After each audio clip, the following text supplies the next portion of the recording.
ang mga kwento ng pag-ibig, kwento ng buhay, at kwento ng pag-asa dito sa Barangay Love Stories. Love Stories.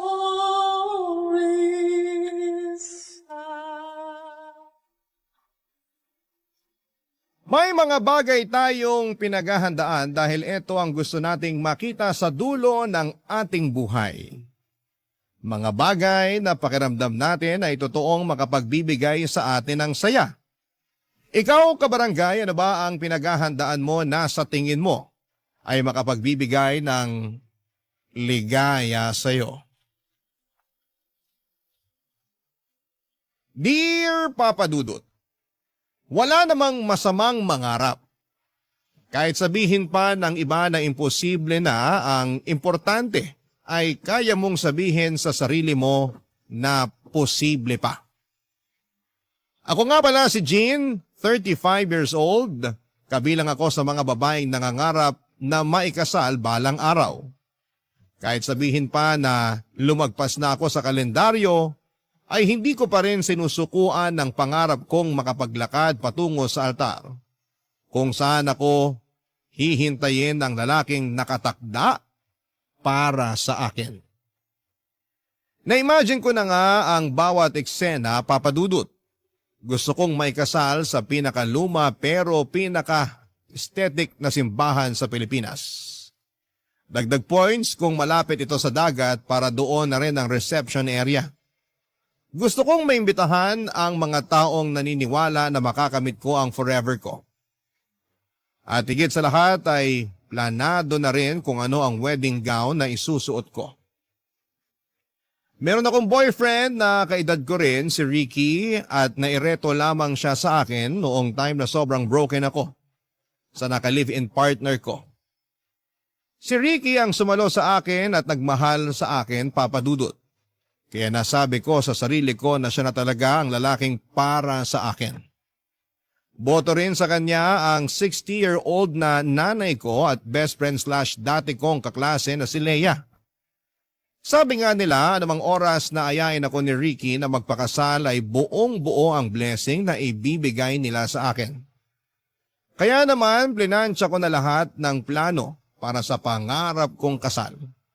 Hindi pa man din ako inaaya ni Ricky pero malakas ang pakiramdam kong malapit-lapit na ang pagluhod niya sa akin.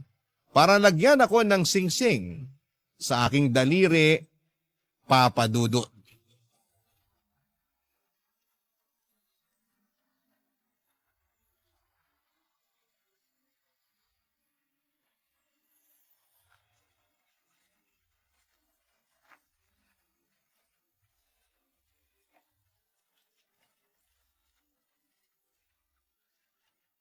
Ang ganda, di ba? Nung model o nung wedding gown? Yung gown, ano ka ba? Linawin mo, pareho naman kasing maganda. Sa tingin mo bagay sa akin? Yung model o yung gown? Ito naman nakakainis na. Ano bang meron sa gown na yan? Nag-propose na sa'yo si Ricky, no? Ano? Nag-propose si Ricky? Si nanay naman nakakagulat. Biglang pumapasok sa eksena. Ano tong narinig ko na nag-propose na si Ricky? Kailan? Bakit? Baka bakit ka naman dyan, Nay? Parang katakataka naman na may lalaki magpo-propose sa akin. So nag-propose na nga sa'yo si Ricky? Saan? Kailan? Bakit? Isa ka pa. Hindi pa siya nagpo-propose. Eh bakit tumitingin ka na ng wedding gown kung hindi pa naman pala siya nagpo-propose? Window shopping? Oo nga. Bakit ka tumitingin ng wedding gown? Naka-sale ba ngayon kaya kailangan magmadali? Walang sale.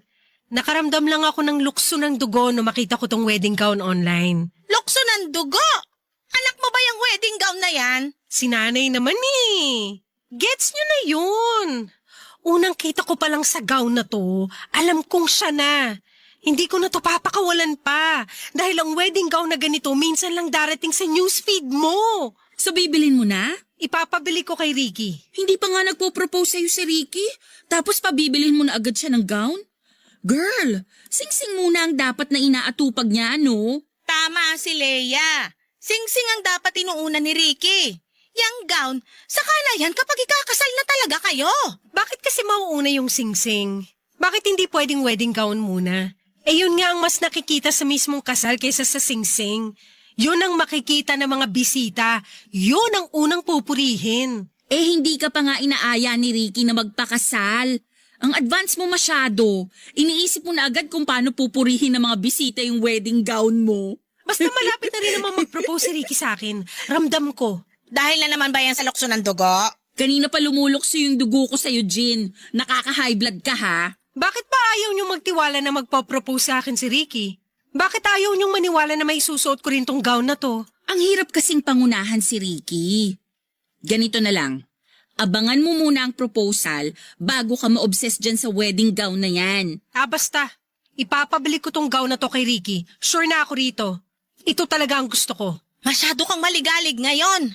Sa mga susunod na araw, linggo o buwan, baka makahanap ka pa ng mas magugustuhan mong gown. Hindi na, Nay. Ito na talaga yung gusto kong gown. Wala na makakapagpabago sa isip ko. May message ko na yung nagbebenta nitong gown. Pinapareserve ko na. Wow! Ang lakas ng pananalig mo kay Ricky na aayain ka talaga niyang magpakasal, ha? Magkano ba yung gown na napupusuan mo, ha? 75,000 pesos. Tax-free. 75,000? Tax-free? Pwede na yung panghanda, Makakain mo ba yung gown, Jean? Bakit pa ang kontrabida nyo today? Sulit naman ng 75K sa ganda ng gown na to, Isang beses mo lang namang magagamit yung gown na yan. Sayang nga 75K! Unless gagamitin mo tuwing Sabado para mamalengke. Sumama ang loob ko sa pagiging nega ni Nanay at Leia tungkol sa gown ko. Hindi ko na lang pinahaba pa ang usapan dahil baka mausog pa nila ang pangarap kong wedding gown. Binago ko na lamang ang usapan at mabilis lang naman nilang nakalimutan ang tungkol sa presyo ng gown. Pero nasa isip ko pa rin ang tungkol sa gown na yon, Papa Dudut. Aaminin ko medyo naging nega na rin ang pag-iisip ko. Lalo na tungkol sa pagpo-propose ni Ricky sa akin. Paano nga ba kung hindi mag-propose si Ricky? Noong gabing yun ay panayang bantay ko online para sa wedding gown na yon.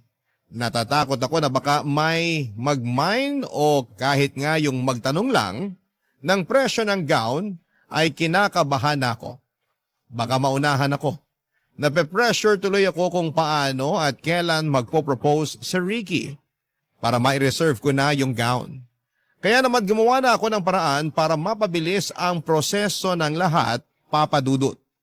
Inaya ko mag-dinner si Ricky pagkatapos ng mga trabaho namin. Walang hiya-hiya na sinabi ko sa kanya na may gusto akong wedding gown. Doon pa lang ay nakita ko na pinagpawisan na siya. Kinabahan ako sa pwedeng maging sagot niya pero pinagpatuloy ko ang mga gusto ko pang sabihin. Sinabi ko sa kanya na agahan na niyang mag-propose kasi baka mabili na yung pangarap kong wedding gown. Pinakita ko yun sa kanya pati na rin yung message ko sa wedding shop na yon. Nakailang beses siyang nasamid kahit wala naman siyang kinakain o iniinom. Pinagpatuloy ko pa rin ang pagkukumbinse sa kanya. Nakipagkasundo ako na kahit wag na niyang bonggahan ang engagement ring na bibilhin niya. Okay na nga ako kahit stainless steel lang basta ilaan na lang niya ang pera para sa wedding gown. Hindi ko tinanggal ang pagkakangiti ko kay Ricky. Pero kabaliktaran naman yon sa kanya. Hindi siya makatingin sa akin ni makangiti ay hindi rin niya magawa. At nang gabing yon ay hinawakan niya ang kamay ko para makipag-break sa akin. Papa Dudut.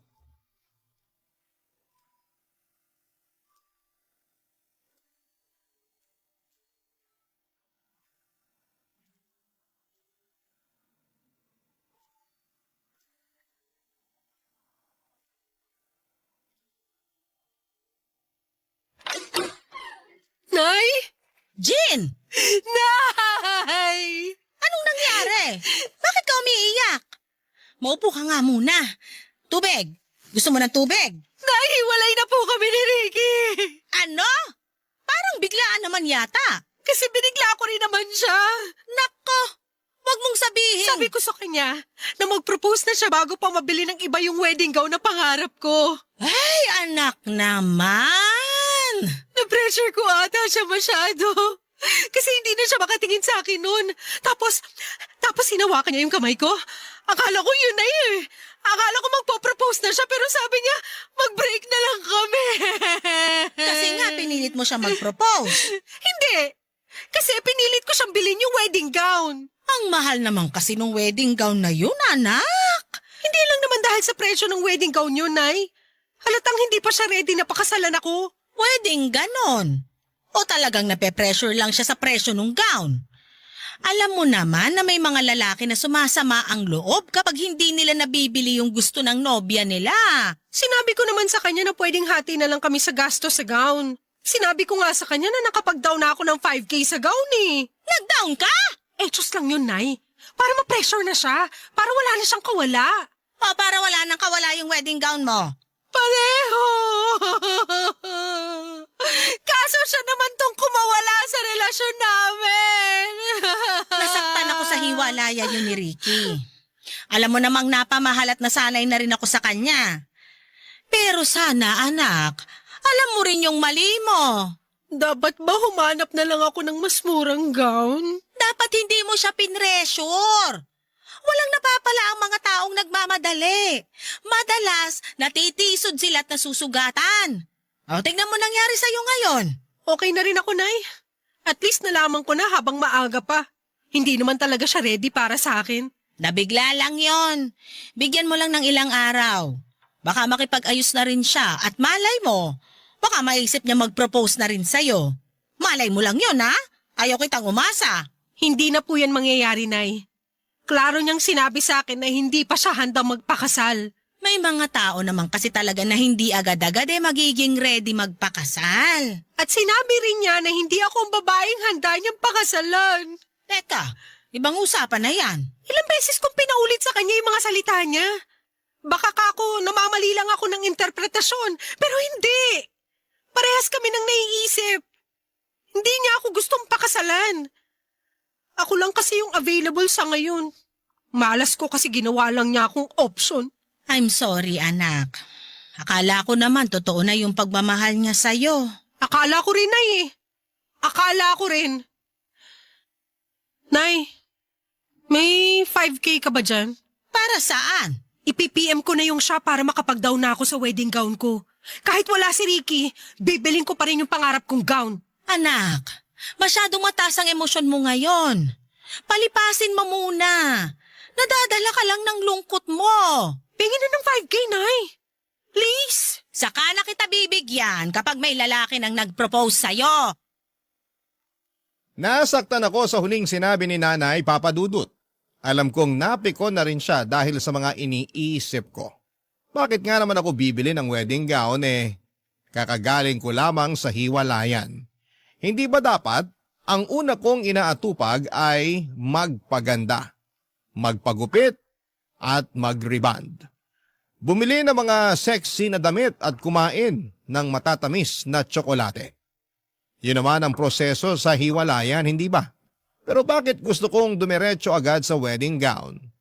Tama nga siguro si Nanay, baka masyado ko lang pinapairal ang emosyon ko. Nagpa-deliver na lamang kami ng chicken wings at ice cream. Sabay naming nilantakan yon habang binabash si Ricky. Kahit papaano ay gumaan naman ang loob ko sa mga kapintasan na napansin namin sa kanya, Papa Dudut. Pero hindi ko pa rin matanggal sa puso ko ang pagmamahal ko para sa kanya. Halos 3 taon din kaming magkarelasyon. Akala ko ay siya na. Payapa ang loob ko sa kanya. Marami kaming pinagkakasundo ang dalawa. Bibihira kaming mag-away. Mature kaming pareho at hindi ako tinutoyo mula noong siya ang nakarelasyon ko. Kaya ganoon ako kakampante na okay kaming dalawa, Papa Dudut. Hindi kasi kami naging toxic sa isa't isa. Pero nagkabukingan sa totoong intensyon niya sa akin nang mapadaanan ko ang topic tungkol sa pagpapakasal. Doon pala lalabas ang katotohanan. Hindi naman niya ako ganong kamahal para idala sa altar. Ang sakit noon na mapakinggan sa isang lalaki. Lalo na sa isang katulad kong lagpas na sa kalendaryo ang edad. Gusto ko na rin namang may kasal pero bakit parang pinagkakait pa yon lalo sa akin? Hindi na muling nagparamdam pa sa akin si Ricky, blinak na rin niya ako at ang mga mutual friends namin sa Facebook. Para siguro'y wala na kaming maging koneksyon sa isa't isa. Nasaktan ako roon dahil parang tinapon niya lamang ang ilang taon naming pinagsamahan. Pero ano pang magagawa ko kung hindi naman kami parehas ng nararamdaman ng mga panahong yon? Papa Dudut. Barangay Love Stories. Barangay Love Stories. Papa Dudut, sa pagdaan ng mga araw matapos ang hiwalayan namin ni Ricky, wala akong ibang ginawa kundi ang sisihin ang sarili ko sa mga desisyon ko sa buhay. Lalo na sa mga lalaking pinili kong mahalin. Tulad ng iba na kagagaling lamang sa hiwalayan ay hinayaan ko lamang ang sarili kong malugmok sa lungkot at sakit. Hindi ako lumalabas ng bahay at madalas lamang akong nakakulong sa kwarto kapag wala akong trabaho. Panayang nood ko ng mga malulungkot na pelikula lalo na yung mga tungkol sa hiwalayan. Sa ganung paraan ay matatanggal ko sa puso ko ang mga nakabarang sakit. Inuubos ko na talaga lahat ng sakit na nafe-feel ko sa puso ko. Ganon kasi ako mag-move on. Hahayaan ko ang sarili kong malugmok at saka ako babangon.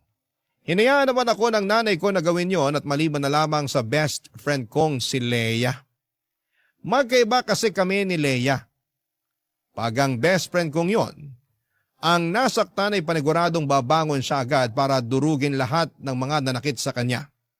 Hindi man niya madurog ang mga taong yon pero sisiguraduhin niyang makikita nila na nakaahon na siya kaagad. Ma-pride kasi si Leia, Papa Dudut. Ayaw niyang nakikitaan siya ng kahinaan. Kaya ayaw din niyang makita yon sa akin. Gustuhin ko mang itago sa kanya ang pagkabigo ko, mabilis lamang niyang napansin yon. Lalo na sa trabaho ko. Magka-opisina rin kasi kami ni Leia at minamatsagan niya ako sa tuwing nadadown ako sa pagiging sawi ko. Napansin din niyang naapektuhan ang trabaho ko dahil doon. Kaya naman minabuti niyang kausapin na rin ako, Papa Dudut.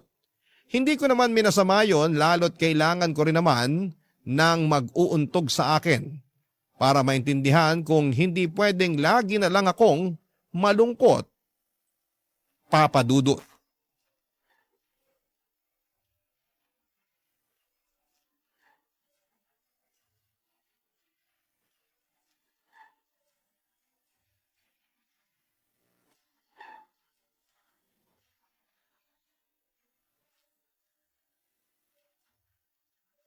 Uy, bakla ka.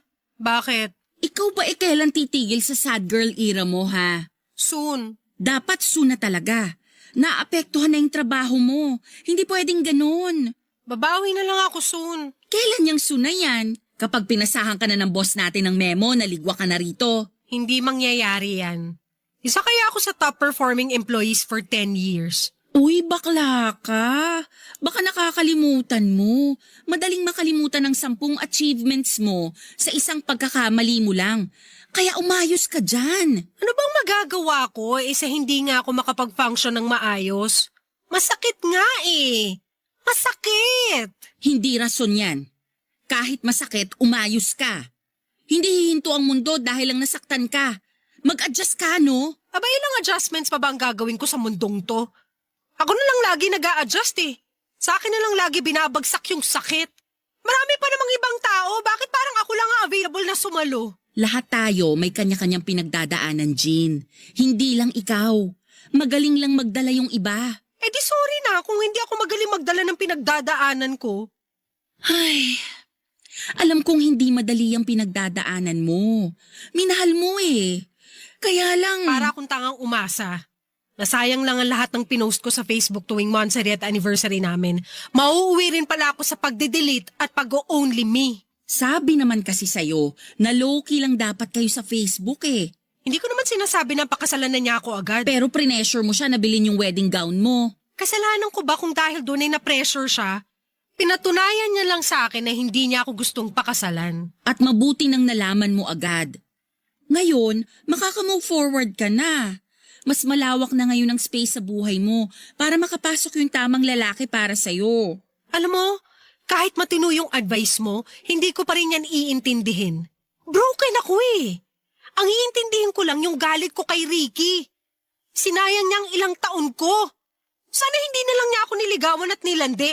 Paano kung nakasalubong ko na pala yung the one para sa akin? Kaya lang taken na ako, kaya hindi ko siya napansin. Kahit habang buhay mo pa siyang sisihin, wala ring mangyayari. Wala na tayong ibang dapat gawin kundi umusad. Alam ko na. Ang alin? Pautangin mo ako ng 5K. 5K? Uy, hindi porket broken ka, uutang ka na ha? Dali na. Gusto mo ako makamove on agad, di ba? Pang travel mo? Down payment ko sa pangarap kong wedding gown. At paano makakatulong sa iyo ang gown na yon para makamove on ka? Hindi ba mas lalo ka lang mahihirapan? Kasi may paalala sa iyo na single ka, pero bumili ka na ng wedding gown? Paraan ko to ng pagmamanifest. Kapag nakita ng langit na pursigido ako maikasal, mapipilitan tong ibigay na sa akin si the one. Gets mo? At wedding gown ang solusyon sa manifestation na yan? Mahihiya na ang langit na tanggihan ako kapag nakabili na ako ng gown. Okay, ganado na ako mag-work. Asan na yung mga email na kailangan kong basahin?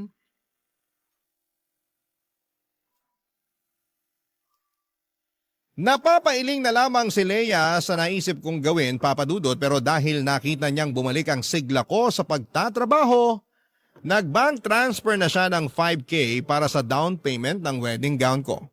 Ang saya ko noon habang mini-message ang shop kung saan ko bibilhin ang wedding gown ko. Pumayag naman sila sa palugit na 1 taon para mabili ko ang wedding gown na yon. Dahil doon ay nagkaroon ako ng drive para doblehin ang pagkayod sa trabaho ko. Lahat ng OT ay pinapatos ko noon. Tinipid ko ang sarili ko sa pagkain hindi lang para makatipid ako sa gastos, kundi para magkasya sa akin ang gown kapag naisuot ko na. Nawala ng lungkot na nararamdaman ko. Nakausad na rin ako dahil na-inspire ako sa pangarap kong wedding gown. Kailangan kong mabili yon kahit ano pa ang mangyari. Seryoso ako, alam kong kapag nabili ko na yon ay darating na si the one.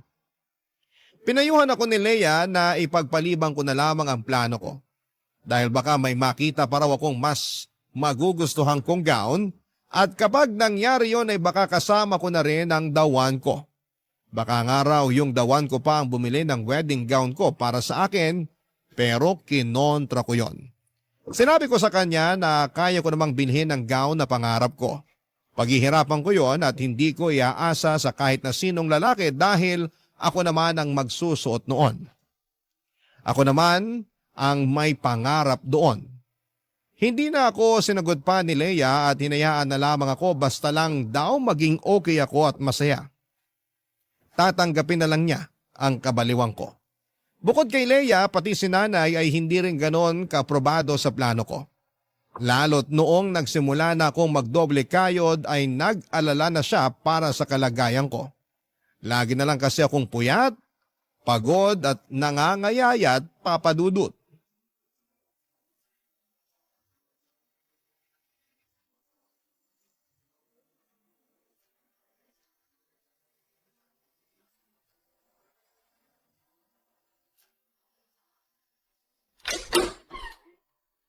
Nay, bakit kising pa kayo? Hinintay kita na makauwi. Sabi ko naman sa inyo na malilate ako ng uwi. Kaya sana hindi na kayo naghintay sa akin. Napuyat patuloy kayo. Nag-aalala ako sa'yo, malamang. Halika, ilapag mo na yung bag mo dyan, natabihan mo ako dito sa sopa. Mag-usap tayo. Okay po. Ikaw naman. Hindi ka man lang nag-reply sa mga text ko sa'yo kanina. Nasa locker ko po kasi yung cellphone ko para hindi ako madistract sa trabaho ko. Marami kasi akong kailangang tapusin eh. Gaano pa ba karami ang trabahong kailangan mong tapusin? Naapektuhan na kalusugan mo dahil sa kakatrabaho mo ng walang tigil. Magpahinga ka rin. Kahit day off mo pumapasok ka. Mas malaki kasi ang bayad kapag pumasok ako sa rest day ko, Nay. Mas malaki rin ang bayad mo pag pinaospital ka dahil hindi ka nagpapahinga. Nakakapagpahinga naman po ko, Nay. OA nito. Anong nakakapagpahinga? Nalaman ko kay Leia na kahit lunch break mo nagtatrabaho ka. Parang po matapos na agad yung mga trabaho ko. O baka gusto mong matapos na agad ang buhay mo. Sinanay talaga. Hindi pa matatapos ang buhay ko kasi ikakasal pa ako. Ano ba yung sikat na sinasabi ng mga kabataan ngayon? Delula? Delule ba yun? Delulu po. Ayan ka, delulu. Aba, Nay, ayaw niyong maniwala na ang kaisa-isa niyong anak ikakasal balang araw? Naniniwala naman ako, pero ginagawa mong imposible dahil sa mga ibang kahibangan na ginagawa mo. Kahibangan na ba mag-uti sa trabaho? Kahibangan yung bibili ka ng gown, pero wala ka pa namang aasawahin. Grabihan naman sa aasawahin. Seryoso ako. Ikaw nga gumising-gising na riyan sa mga kalokohan mo. Alam kong nasasaktan ka pa rin sa hiwalayan yun ni Ricky. Naka-move on na ako. Andito na nga ako sa pag-iipon stage para sa wedding gown ko eh. Hindi naman pwedeng mauna ang wedding gown kesa sa mapapangasawa. Ibang mindset ko sa inyo, Nay. Wala kang kaparehas na mindset. Ikaw lang yan. Eh di ako ang magpapauso nito. Ako ang magiging inspirasyon ng mga kababaihan na laging sawi, pero umaasa pa rin na balang araw, makakapagsuot din sila ng wedding gown. Anak. Pwede bang hayaan nyo na lang ako, Nay? Hayaan nyo na lang ako sa pagiging delulo ko. Ayaw lang kitang umasa at masaktan. Umasa at nasaktan ako eh. Sasagarin ko na. Kaya nga gumagawa na ako ng paraan ngayon para makaahon ako eh. Tapos binabagsak nyo naman ako. Hindi kita binabagsak. Inaalalayan pa nga kita sa mga desisyon mo sa buhay eh. Hindi ko kailangan na alalayan nyo ako. Suporta lang at tiwalang kailangan ko sa inyo. Eh ano ngayon kung matisod at pagkamali ako? Ibabangon ko pa rin ang sarili ko. Suportahan nyo lang ako. Yun lang ang kailangan ko. Desidido ka na ba talaga sa pagbili ng wedding gown na yon? Opo. Wala na akong ibang gustong gawin kundi ang maisuot ko na yun. Kahit wala ka pang mapapangasawa.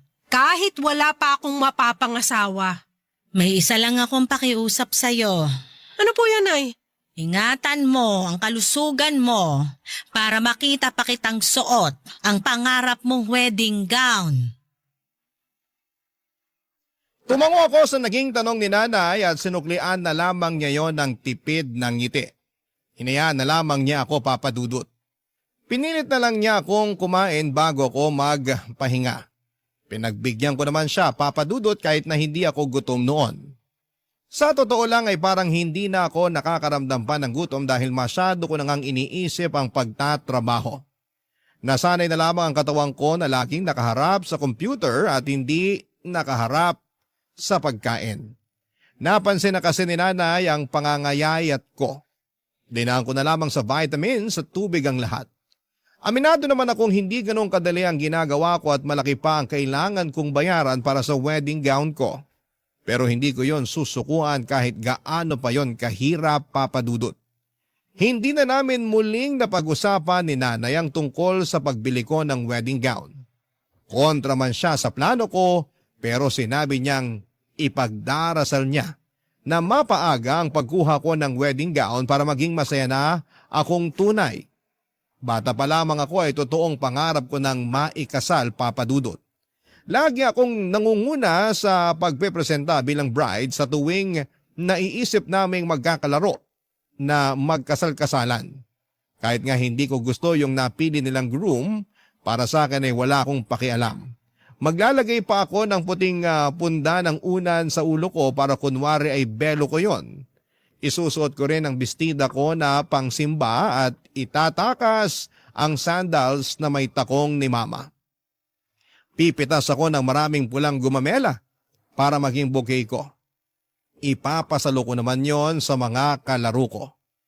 Pero bago pa man din nila masalo, papadudod ay nagkakawatak-watak na ang mga gumamela. Tinakot pa ako ng dating kalaro ko na malas daw kapag nagkawatak-watak ang ihahagis na bouquet. Ibig sabihin daw noon ay hindi pwedeng ikasal ang babae. Yun ba ang dahilan? kung bakit lagpas 30 na ako ay hindi pa ako nakakalakad sa altar. Papa Dudut. Barangay Love Stories. Barangay Love Stories. At dahil nga sa may 1 taon ako para makabayad na sa pinareserve kong gown, kaya kinailangan kong sumideline. Kahit ano na lamang ay tinatrabaho ko, Papa Dudut. Kahit maliit lang ang bayad ay tinatanggap ko. Nagbenta ako ng chicherya sa trabaho at sa mga kapitbahay ko. Ilang beses nga akong nasita sa trabaho dahil bawal daw yon. Kaya naman ginagalingan ko na lamang ang pagtatago. Umextra din po ako tuwing may children's party bilang assistant ng isang kamag-anak kong clown. Hindi lang yan ha, tumanggap na rin po ako ng labada sa mga kakilala ko. Ginamit ko ang napanalunan kong washing machine sa raffle sa trabaho. Marami pa akong ibang ginawang trabaho pero hindi pa rin naging sapat yon dahil masyadong malaking halaga ang kailangan kong bayaran para sa gown. Naisipan ko ngang mag-loan sa bangko kaya lang kapag naiisip ko kung gaano kalaki ang interest noon ay napapatras na lamang ako. Di bale nang pag-ipunan ko at matagalan ang pagbabayad, ang importante ay pinaghirapan ko naman. Panay na nga ang kantsaw ng mga tao sa akin. Para raw akong may binubuhay na 100 mga anak. Pinagsabi ko na kasi ang dahilan ko ng pagtitriple ng kayod. Marami ang nagsasabi na ginagawa ko lang daw na tanga ang sarili ko. Prangka nilang sinabi na walang pupuntahan at manghihinayang lamang ako sa huli kapag nabili ko na ang gown tapos wala naman pala ang papakasalan ko. Aaminin kong nakaka-down yon pero pinakita ko sa kanila na mali sila. Naisip ko na isa lang sila sa mga hadlang para makamit ko ang mga pangarap ko. Pinadala lang ang mga kontrabidang ito ni Lord para subukin kung hanggang saan aabutin ang pasensya at kagustuhan kong mabili ang pangarap kong gown. At higit sa lahat ay ito ang sukat at basihan ni Lord kung handa na ba ako sa ibibigay niyang lalaki na papakasalan ko balang araw. Hindi ko yun susukuan kahit magkamatayan pa, Papa Dudut.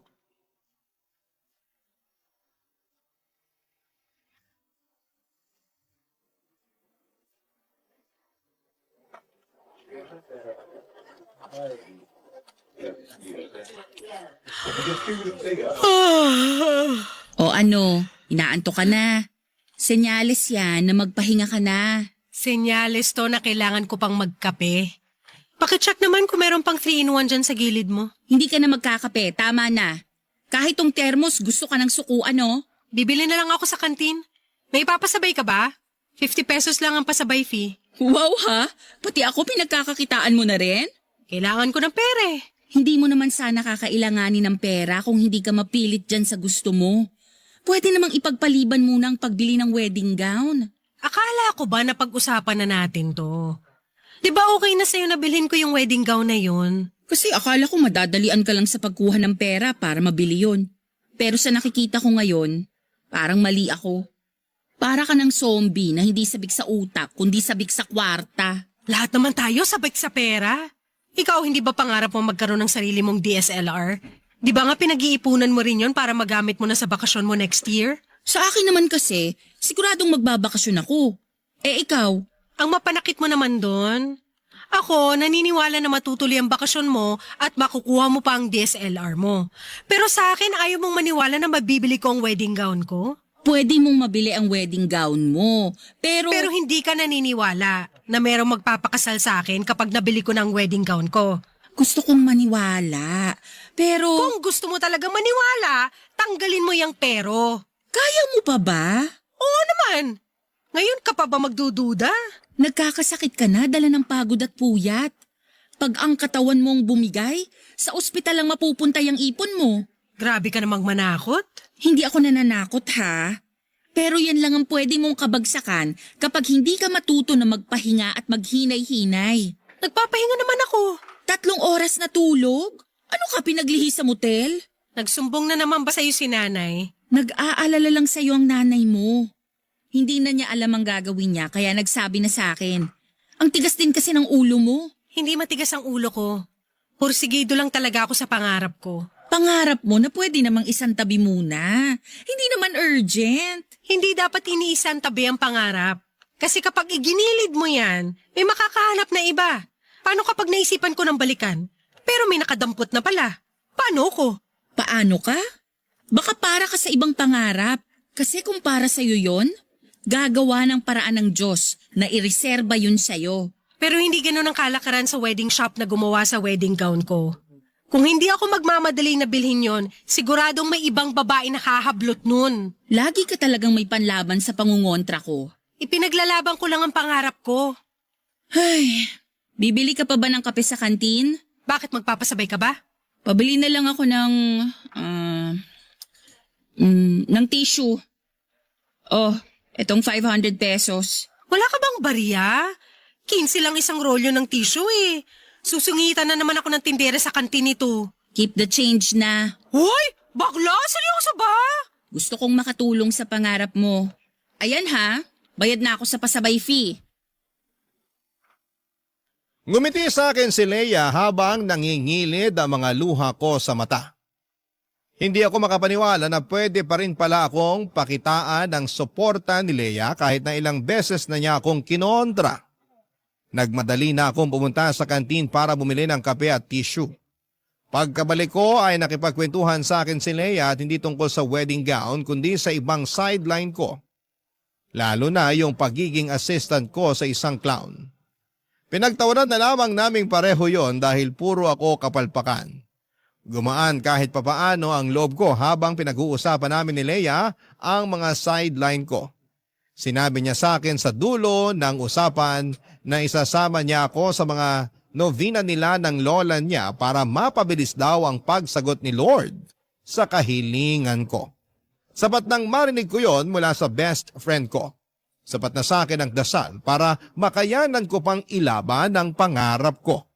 Kung pangarap lang din ang usapan ay hindi ko nabanggit sa inyo nung una pero meron po akong isang pangarap na gusto kong mabigyan ng katuparan. Yon ay ang pangarap ni nanay na makita akong ikasal. Hindi na niya marahil matandaan pero noong bata pa lamang ako ay napag-usapan nila ng lola ko na gusto niyang maabutan ng araw na makapagsusuot ako ng wedding gown at makakalakad sa altar. Sa ganung paraan daw ay mapapayapa ang kanyang kalooban dahil meron ng isang lalaki na mag-aalaga at magbibigay ng lahat ng pangangailangan ko. Para nga akong kinurot sa puso nang idagdag ni nanay na kapag nangyari yun ay handa na siyang sumunod sa tatay ko sa kabilang buhay dahil hindi na niya kakailanganin pang problemahin kung sino ang magmamahal sa akin. Hindi ko yon binanggit kailanman kay nanay, siguro'y nakalimutan na rin niya yon. Pero kahit kailan ay natatandaan ko yon, Papa Dudut.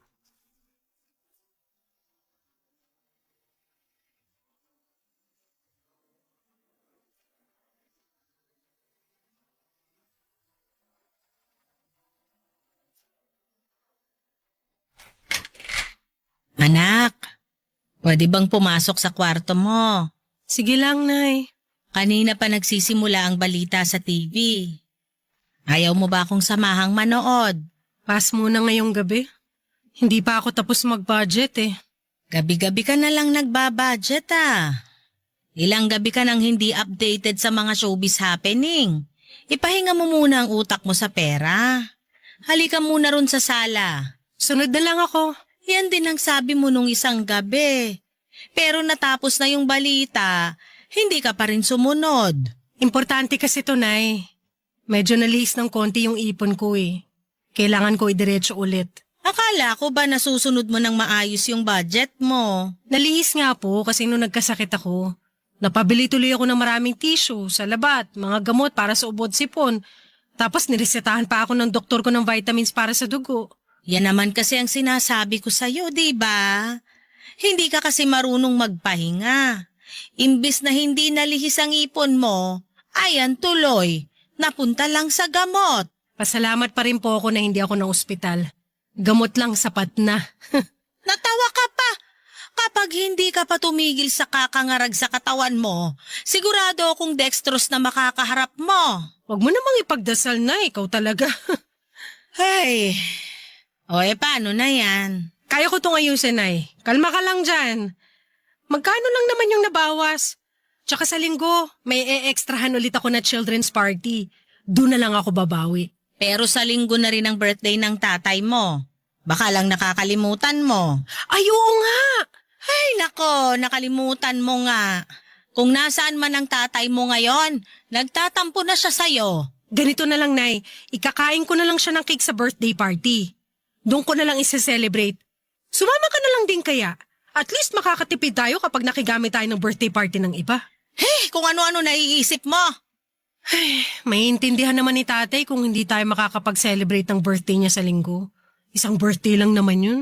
Yearly naman nakakapag-celebrate tayo. Maliban ngayong taon. Maiintindihan ako ni tatay. Alam niya na may pangarap ako na gustong matupad. Alam niya kung bakit ko kailangan gawin to. Ay, alam mo ba, nung magnobyo at nobya pa lang kami ng tatay mo, pinangako niya sa akin na bibilan niya ako ng napakagandang singsing. Yung singsing daw na pang prinsesa. Hindi ko po alam yung kwento na yan Ewan ko ba, dahil sa tagal na rin siguro kaya nakalimutan ko na. Naalala ko lang bigla dahil sa pagiging porsigido mo na mabili yung pangarap mong wedding gown. Naalala ko sa iyo ang tatay mo. Parehas talaga kayo. Tapos na anong sunod na nangyari sa kwento ni tatay tungkol sa singsing? Mula nung nakita niya yung singsing na narimata sa sanlaan, kung ano-anong trabaho na ang pinasok niya. May kamahalang kasi yung singsing. Antigo ata. Nagbebenta siya ng taho sa umaga bago pumasok sa trabaho niya ng 10:00. Nagbebenta rin siya ng yosi at candy sa trabaho niya. At sa gabi, nagbebenta siya ng balot at yosi. Tuwing day off niya, sinasamahan ko siyang magbantay ng mga itik ng tsuhin niya. Ilang buwan niyang ginawa yon. At nabili niya yung singsing? Hindi. Sayang naman po ang effort ni tatay. May nakabili na kasi nung singsing. Naunahan siya. Yan ang sinasabi ko Kaya kailangan magmadali. Kapag gusto, gumawa agad ng paraan. Gumawa naman ng paraan ng tatay mo, kaya lang, baka hindi para sa akin yung singsing na yon. Pero pangarap ni tatay na mabili yun para sa'yo. Oo, pero alam mo ba, makalipas ang ilang buwan, nakakita kami ng singsing na pareho naming nagustuhan. Hindi pang prinsesa tulad ng una niyang plano. Pero nagustuhan ko yon at bumagay sa mga payat na daliri ko. At binili na po ni tatay yon. Nabili pa niya sa mas murang halaga. Ay, at doon na rin niya ako inayang magpakasal. Gamit ang singsing na yon. Gamit ang pagkakataong yon. Aww, ang sweet ni tatay. Sana all. Minsan talaga, hindi bibigay ng Diyos ang plano natin dahil meron siyang hinandang mas magandang plano para sa atin. Parang alam ko na kung saan papunta tong usapan. Na ayaw ni Lord yung plano ko na bilhin yung wedding gown, tama ba? Hindi ko alam ang plano ng Diyos. Siya lang ang nakakaalam nun. Ang alam ko lang ay ang plano mo. At susuportahan pa rin kita sa plano na yan. Bahala na kung saan ka makarating pagkatapos niyan. Salamat, Nay. Kaya, binibigay ko na sa iyo ang singsing na binili ng tatay mo para sa akin. Ang engagement ring ko. Ibenta mo to, anak. Makakadagdag din ito sa ipang bibili mo sa pangarap mong wedding gown. Kunin mo na. Pero, Nay, bigay sa'yo ni tatay to. Pangarap niya to noon. Natupad naman na ang pangarap naming pareho ng tatay mo. Ang ikasal gamit ang singsing na yan. Ayos na ako ron. Sigurado rin akong ayos na ang tatay mo sa naging kwento namin noon. Kaya ipapasa ko na sa iyo ang singsing na to para magamit mo naman sa pangarap mo. Inabot sa akin ni nanay ang engagement ring niya na binili ni tatay. Pilit ko yung binabalik sa kanya pero nagpumilit si nanay na ibenta ko o isangla para may pandagdag ko na pangbili para sa wedding gown ko. Pagkatapos noon ay lumabas na siya ng kwarto para manood ng balita. Sinabi ko sa kanya na susunod ako pero hindi ko ginawa yon. Nahulog na kasi ako at nakulong sa pag-iisip habang nasa palad ko ang singsing ni nanay. Napadalawang isip na ako kung tama pa ba na ituloy ko ang pagbili ng pangarap kong wedding gown. Gusto ko yun at nakapag-down na ako ng 5,000 para doon. Kahit wala akong karelasyon pero ginagawa ko yon para sa sarili ko. Simbolo yon ng pagmamahal ko para sa sarili ko. Simbolo yon na hindi ko kailangan ng isang lalaki para mabigyan ako ng mga pangarap kong bagay. Simbolo rin yon ng pangarap ko. Pangarap na maikasal balang araw. Kaya lang naisipan ko rin ang kwento ni nanay at tatay. Umikot yon buong magdamag sa isipan ko. Paano nga kaya kung merong mas magandang plano si Lord para sa akin? Tulad ng ginawa niya para sa mga magulang ko. Paano kung talagang gustong sirain ni Lord ang naplano ko dahil alam niyang merong mas makakabuting plano na hinanda na niya para sa akin? Hindi ba para sa akin ang wedding gown na yon? Meron pa ba akong ibang wedding gown na mabibili? O baka ang mapapangasawa ko na ang bibili noon para sa akin? Naguguluhan po ako noon sa sitwasyon ko. Gusto kong humingi ng tulong sa inyo bago ako magpasya. Ano po ba sa tingin ninyo ang dapat ko na gawin? Umaasa akong makakatulong ang lahat ng tagapakinig ng nangungunang programa ng Barangay LS na Barangay Love Stories sa problema ko. Bibilhin ko ba ang pangarap at gusto kong wedding gown? O ipagpapalibang ko yon at abangan na lang ang susunod na mangyayari sa mga susunod na araw.